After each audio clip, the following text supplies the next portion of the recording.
Bom, o presente estudo possui como título Perfil epidemiológico dos indivíduos internados com espinha bífida no Nordeste.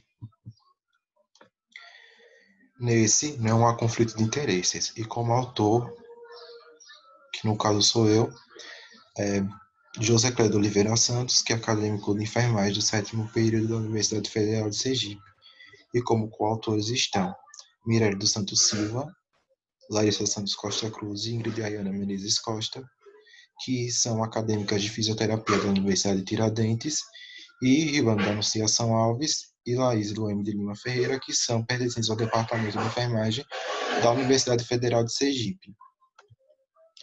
A espinha bífida é caracterizada como uma alteração anatômica decorrente do fechamento do tubo neural.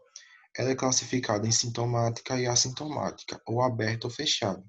Bom, na forma sintomática, ocorre o extravasamento das estruturas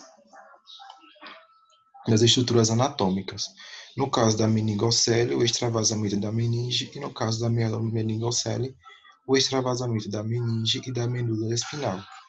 No caso da forma oculta, não ocorre esse extravasamento, porém a formação do arco vertebral vai estar comprometida, assim como na forma aberta. Essas são as suas classificações. E quanto aos impactos, a espinha bífida ela pode impactar diretamente na funcionalidade e no desempenho das atividades de vida diária do indivíduo. E quanto ao perfil epidemiológico, é importante traçar para ver os determinantes sociais que estão associados ao desenvolvimento dessa patologia e intervir. Quanto ao objetivo do estudo, é identificar o perfil epidemiológico das internações associadas à espinha bífida no Nordeste. Bom, esse estudo ele trata-se de um estudo transversal quantitativo e os dados eles foram obtidos por meio do Departamento de Informática do SUS, ou seja, o DataSUS. O sistema de informação utilizado para definir esses dados foi o Sistema de Informação Hospitalar, o SI. E qual a característica desses dados? Bom, os dados possuem como características que eles foram retirados de abril de 2015 e abril de 2020 e também eles são dados secundários.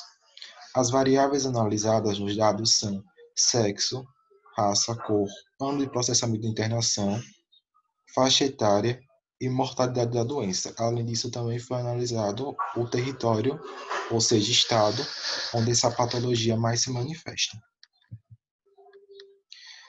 Bom, como faixa etária, primeiramente, é importante traçar que indivíduos menores de um ano eles foram os mais afetados no estudo. Além disso, também, quanto à internação por região, se comparado com outras regiões do Brasil, nota-se que a região Nordeste ela possui o maior número de casos, com 2.370 internações, seguido da região Sudeste e seguido da região Centro-Oeste.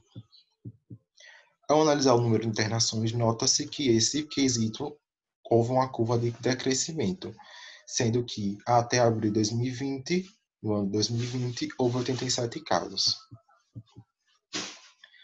Ao analisar a taxa de mortalidade, nota-se que a região Nordeste possui a terceira maior taxa de mortalidade, sendo que, em primeiro lugar, ocupa a região Norte, com 4,88, e, em segundo lugar, ocupa a região Sul, com 2,04.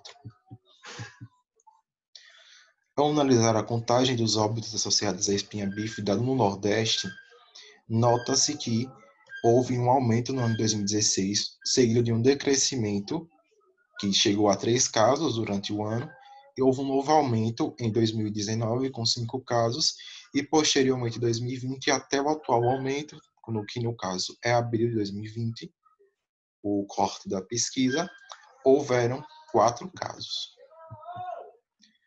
Ao analisar a raça e cor, nota-se que indivíduos sem informação foram os que mais possuíram dados, que no caso foi 1.776. Esses dados, eles não mostram a realidade. Por exemplo, se forem de indivíduos mais pardos, indivíduos indígenas, visto que predominou a questão da subnotificação. Esses dados não fornecem informações. Seguido deles, tem os indivíduos de cor parda, que é 557, ou seja, a critérios de análise, nota-se que os indivíduos de cor parda eles foram os mais afetados. Quanto à variável sexo, nota-se que o sexo feminino ele possui maior número de casos, com 1.198 casos de internações. E quanto à distribuição referente ao estado, nota-se que o estado da Bahia, com 787 casos, foi o que mais teve internações associadas à espinha bífida, seguido de Maranhão e posteriormente de Ceará. E o estado com maior número de casos foi Rio Grande do Norte. Bom, quanto às conclusões, a espinha bífida ela é uma alteração anatômica que necessita de assistência. E essa assistência vai ser voltada principalmente para a classificação dessa doença. Por isso é importante o conhecimento dos profissionais quanto às classificações. Se é uma espinha bífida de classificação aberta ou fechada, visto que as de classificação aberta, elas possuem um alto grau de severidade de complicações, necessitando de assistência desde básica, de menor complexidade, até assistência de alta complexidade. Bom, no Nordeste, as internações associadas a esse quadro são predominantes em indivíduos do sexo feminino e pardos, e por ser uma alteração de caráter congênito também, pode-se dizer que os indivíduos internados, que no caso dos dados coletados, predominam-se também indivíduos menores de 1 ano, nesse critério. E ao analisar a distribuição espacial, nota-se que o estado da Bahia apresentou maior número de internações nesse quesito, como já foi visto anteriormente. Aí, dessa forma, é importante ressaltar também que é necessário identificar os fatores que estão sendo associados a esse quadro.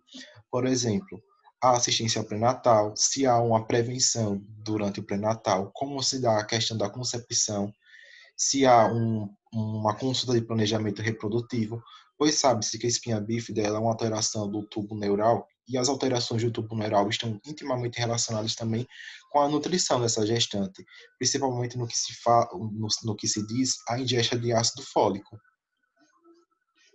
Aí, dessa forma, é importante fornecer atendimento preventivo e integral desde o pré-natal, pois apesar dos números decrescerem com o passar dos anos, e foi decrescido mesmo as internações, nota-se que os óbitos eles têm uma variável ainda. Então é importante a gente ressaltar para que esse número diminua ainda mais e os óbitos também eles sejam diminuídos ainda mais.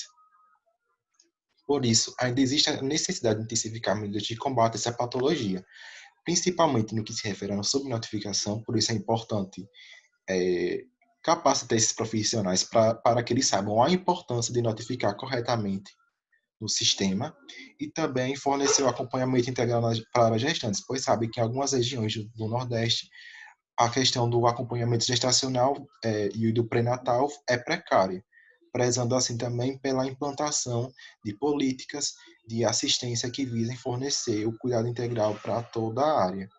Além disso, também é importante que tenham que sejam formados mais estudos para que visem criar correlações entre essas variáveis e a espinha bífida também. Por isso que é importante, e isso é um passo para que outras pesquisas sejam realizadas nesse quesito. Essas são as referências. E é isso.